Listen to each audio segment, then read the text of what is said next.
After I have my assembly created, I'm going to change my view to the standard isometric view using the menu option. Once I've done that, I'm going to create an exploded view of this assembly, taking the 3 blocks apart, and then adding in the sketch lines that show you what parts actually intersect with each other. To do that, I'm on the Assembly tab. Most of the way over, you will see Exploded View. When I click on it, it's going to not look like it changes anything. However, I've got some exploded steps over here. So I'm going to zoom out slightly. I'm going to click the top block. It now gives me this XYZ. Now, because of the pegs on these blocks, I would lift this block up to pull it apart.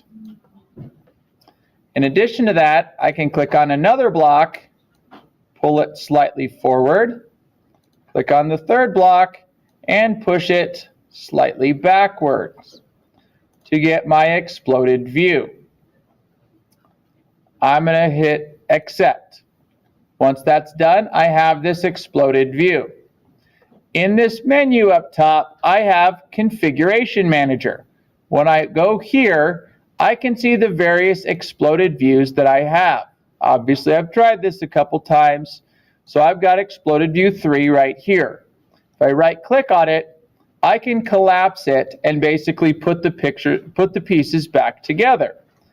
I can then explode it and pull the pieces back apart exactly the way I showed them. You'll notice, however, I don't have any lines that show me that these pegs lined up with those holes. This is how I add those in. Under Exploded View, I get Explode Line Sketch. Items to Connect comes up, and I can click the post and the hole, and it should make me a line. It's going to be a line like this since I pulled this block out. If I had left it directly under it, it would make a straight line down. I'm going to accept that. I can then go about the rest of them, picking either the circle or the hole itself and the post, as well as this post, circle there, this post, and the circle there to create all of those lines. Okay? Again, if I put it back to the standard isometric view, you've got a nice little view showing all the holes there. If I want to animate this, I'm going to accept those to keep my lines. I can animate my exploded view. The first thing I'm going to do is hit Collapse to put it all back together.